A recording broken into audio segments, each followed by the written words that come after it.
Ashama harka fuunee kabajamtoota hordoftoota Naatoo TV akkam jirtu nagaa keessanii har'a qe'ee baqqalaataan jira. Baqqalaa jechuun immoo faazarii jechuudha.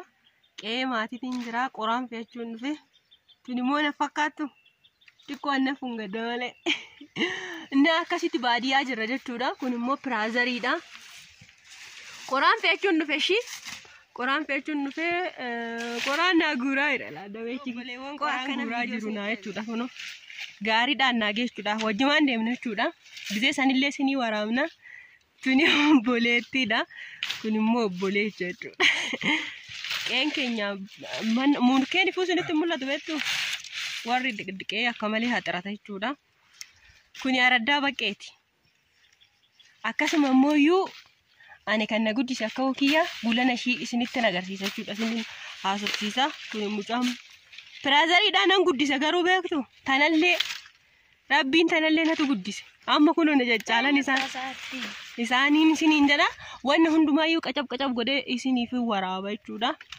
Qe'een keenya kana fakkaata. Ijoollee manni mul'atu kaa'annaa dhafu dallaa dhafu keessa seenee isinii waraaba yookiin jechuudha. Kanaadha. Akka kana video share naa godha. Egaa amma immoo qursii nyaachaa jirra. Qursii ganamaati. Isaanidha kan na guddise akka hunkiyyu baay'ee kanan jaalladhu jechuudha. Qursii nu qopheessanii jiru. Marqaa baay'een jaalladhaan. Baay'een jaalladha. Warra looniiti egaa akkasitti isinii qopheessu jechuudha. Nyaannu video gaggabaabsan isinii wannaadha. Mee karaallee deemaa jiru isaanii haala guddina kiyyaatti irratti illee waan xiqqoo fi akkasuma maqaa isaaniitti illee isinitti himaa baay'een jaalladha. Haadha abbaa kiyyaatti jechuudha kan na guddise isaaniidha. Isaantu na guddisee baay'een jaalladha dhugaan haadha foon beeku isaan malee. Akkasitti nyaatu. Baay'ee isin jaalladha koottaa nyaadha. Moo iddoo horii jira jechuudha. Horiin kuni kan abbaa naatooti. Kuwwan laga jiru mitiire. Eela mucaa sumiichee dhufe. Innaa kun horiin keenyaadha. Asiinillee akkuma argitan araddaan kan baqqalaati. Lagni kunillee jechuudha. Ijoolleen kunillee jechuudha. Ijoolleen kunillee kun immoo baaqelaa asheeta baaqelaati. Asheeta baaqelaa baay'inamee tokko murame. Kun ola asheeta baaqelaa gahee jira. Kun piraazariidha nan fakkaatu. Diimina malee waliif fakkaannu baay'ee ijoollee keenya hundaanuu garagara. Hundarraa anatu caala.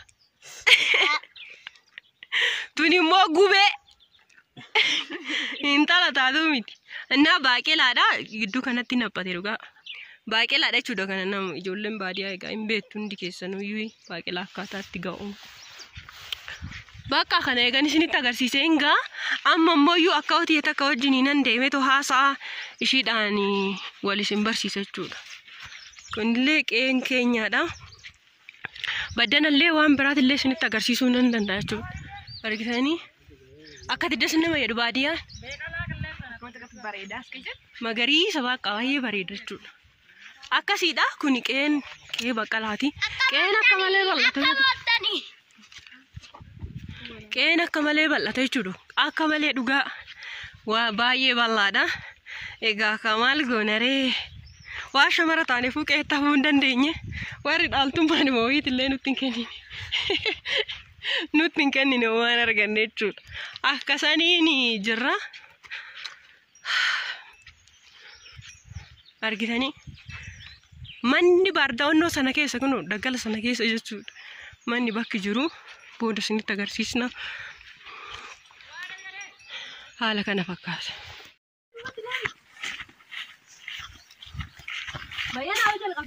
Jalqabe. Isaan gaggeessaa jirra jechuudha. Baay'een jedhaan maqaa isaanii kun midhaan gaarii gamaa gamana. Dhaltii laallatanii deemuudhaaf karaa deemaa jiru. Anillee isaan gaggeessee galuu fi kottaa walumaan gaggeessina.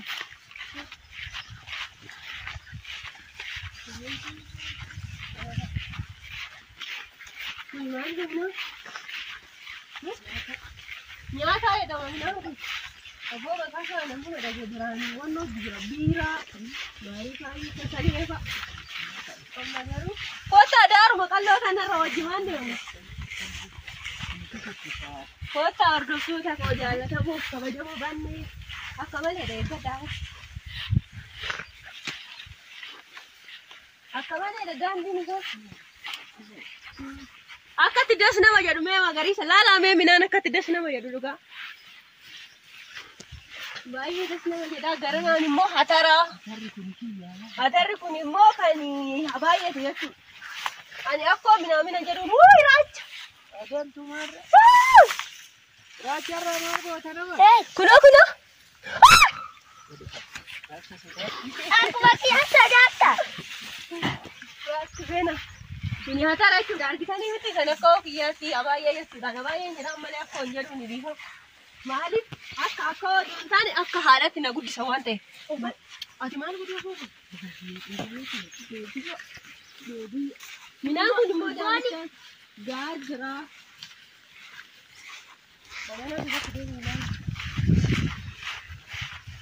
Ini hatara jechuudha gaajira laa buusa jira. Basmaan isini haa buusu firee. Firee buusa jira amma. Bakka amma horii bira geenyee isini waraabna. Bayyanaadha. Akkatti bareedu laalaa kunillee lanni keenya. Baay'ee bareeda.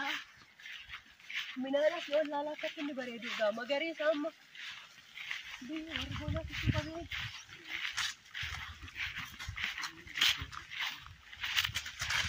Dhaaba. Aduun gabbuu nama akka dhaabbamu.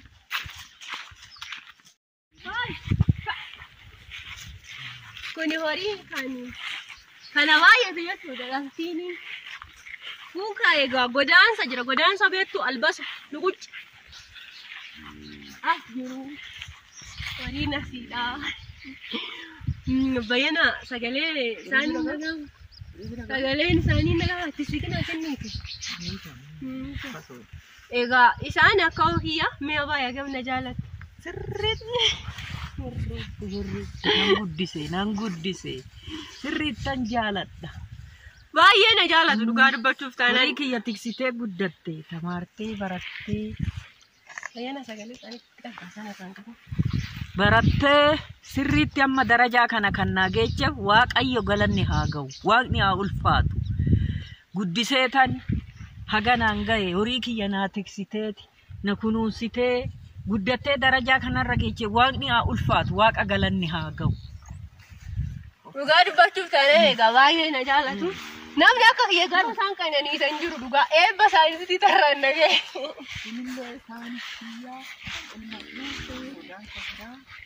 Kun godaansa jira egaa kan elmatan kana elma tochuudha. Egaa baay'ee namatti tola dhugaa jireenyi isaanii rabbi haa galatu. Gammachuu guddaan qaba kan ishiin darajaa kana naageechee guddattee ala baatee har'a kunoo baalati daarii taatee suuqii banattee na gammachiise waaqayyollee akkasumatti naa gammadu waaqa galannaa ga'u. Baay'ee sin jaalladha naa jiraadhaa. Amma isaan gaggeessine egaa isaan karaa deemaa jiru malee sila waan baay'ee wajjin haasa'uu dandeenya dhugaa dubbachuuf taanaani. Anillee baay'een isaan jaaladha dhugumatti. Baay'een jaaladha. Fayyaa ta'anii maatii sirriitti jaalala guddaan qaba. Gammachuu waaqatillee nan qaba. Waaqayyotti haa ulfaatu. Isaa kan darajaa kanaan nagaye akka hootiyya kinoo. Akka kana gizee biraa immoo sirriitti isinii waraabna amma isaan illee karaa jiru waan ta'eef sa'aatiin illee irraa adeeman bakka anillee nan gala jechuudha biraazarii wajjiniini.